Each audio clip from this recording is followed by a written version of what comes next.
Welcome back, Focus Learners. Today, we're diving into another explainer, and we're tackling something I think we all deal with at some point. That absolutely exhausting, overwhelming feeling of carrying the weight of the entire world right on your shoulders. Seriously, how heavy is the burden of trying to control every single outcome in your life? Just take a second and think about your own daily anxieties. We live in this relentless hustle culture, right? It constantly whispers, or let's be real, shouts, that we have to micromanage our destinies. Hitting inbox zero, securing that next big promotion, maintaining this flawless social life. And it literally leads straight to mental and physical burnout. But what if ancient wisdom held a remarkably practical solution to help you finally just set that burden down? Okay, let's dive right into this. Our roadmap for today covers 4 main concepts. Number 1, the art of surrender. Number 2, the ultimate divine promise. 3, the path of selfless action. And finally, number 4, a life of devotion. So starting off with Section 1, the art of surrender. The foundational concept we need to look at here is Ijvara Pranidhana. In plain terms, it's the ancient practice of completely surrendering your ego and those selfish desires to a higher power. Now, to make this super efficient for us today, we're going to firmly anchor this really dense Sanskrit term in a simple English word: surrender. So every time we talk about giving up that desperate need to control everything, this is the core principle we're activating. We won't even need to use the Sanskrit term again. What's really fascinating here is how this concept of surrender actually fits into a highly practical action plan. According to Patanjali's Yoga Sutras, getting to a calm mind involves 3 distinct steps, often called Kriya Yoga. First up is discipline, to help you overcome that natural inertia we all have. Second is self-study, where you really reflect on your true nature. And the crowning third step, surrender. Put them together, and this systematic approach is specifically designed to detoxify the body and deeply purify your mind. And hey, these spiritual concepts, they aren't just dusty, abstract ideas from thousands of years ago. Modern academic research, like studies you'd find in the International Journal of Advanced Education and Research, and practical yoga therapy are actively studying these exact principles to create individualized treatments for real physical and mental health issues. This is a time-tested, totally empirically grounded framework. Let's look at how this applies physically for a moment. There's this fascinating paradox in physical yoga, or asana practice. You might think that aggressively pushing through pain is the goal, right? But actually, surrendering to the discomfort is the ultimate sign of strength, not weakness. Yielding to a difficult pose, really leaning into your boundaries instead of just trying to smash past them, that is what actually builds your absolute greatest physical and mental resilience. But, this brings up a very logical, very real fear. If we completely surrender our ego and loosen our incredibly tight grip on controlling our lives, who's going to catch us when we fall? I mean, it's a pretty terrifying thought, especially for any modern achiever who is just so used to doing it all themselves. That leads us right into Section 2, the ultimate divine promise. Verse 9.22 of the Bhagavad Gita offers a really profound comfort for this exact fear. It says, "To those who worship me alone, I personally carry what they lack and preserve what they have." Now, the absolutely crucial point here is that word carry. The original text uses the Sanskrit word vahami, meaning I carry, instead of the dami, which just means I give. So the text is promising a personal, direct intervention. It's not like a distant boss passively mailing you a gift card. It is the divine force physically shouldering your heavy burden for you. And this builds into a complete total safety net. The text promises to carry 2 distinct things: yoga and kshema.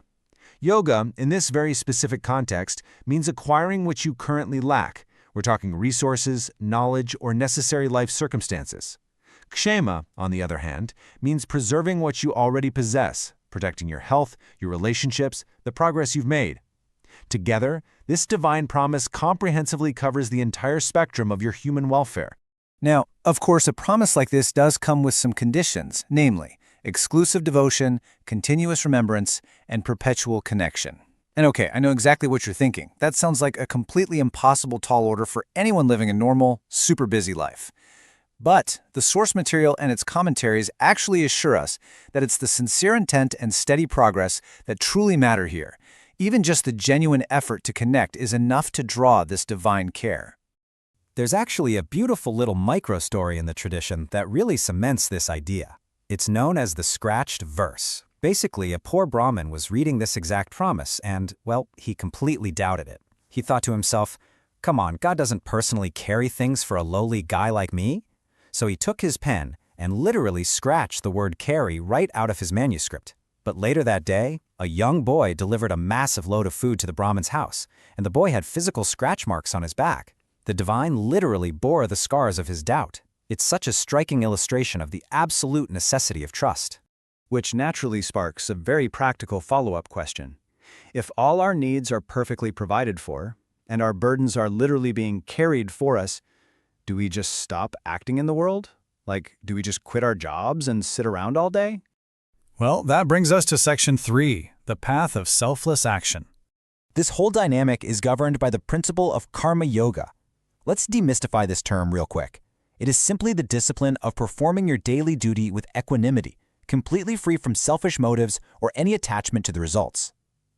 Just contrast this with our exhausting modern obsession with outcomes, where we stress over every single promotion, every grade, every dollar. Karma yoga says, do the work, absolutely, but detach entirely from the reward. And what works should you actually do? Well, the ancient texts say, better is one's own duty, or swadharma, though devoid of merit, than the duty of another well performed. The message here is remarkably clear, guys. Stay in your own lane. Doing your specific, authentic duty is infinitely safer and more effective than imitating someone else's path, even if theirs looks way more glamorous from the outside. This reveals a totally fascinating paradox that we call the reversal. You might assume that if you don't care about the outcome, you're just going to do a terrible job, right? But actually, scratch that. Letting go of the outcome makes you completely present and highly effective in the action itself. You perform significantly better when your mind isn't constantly obsessing over the final reward, simply because 100% of your energy is focused purely on the present moment. Let's see what this looks like in practice in Section 4, A Life of Devotion. I want you to meet Mataji Vanamali. She went from being a comfortable university philosophy professor to a wandering devotee. When her academic and family life shifted, she literally left home without a solid plan. She completely trusted the universe. She wandered the Himalayas searching for a place to settle, wholly and completely embodying that terrifying act of surrender we talked about back in Step 1. So how does her life build a picture of true karma yoga? I mean, because she surrendered the outcome and trusted the provision, did she just sit idly by? No way. She founded an ashram in Rishikesh by blindly trusting she'd be provided for. She authored profound texts translating ancient wisdom. She actively adopts and educates local village children. And she does all of this while treating life as a leela, a joyous play. She works tirelessly in the world precisely because she fully trusts the divine provision. So, bringing all of this together into an ultimate synthesis. Surrender the ego, trust the provision, and do your duty selflessly.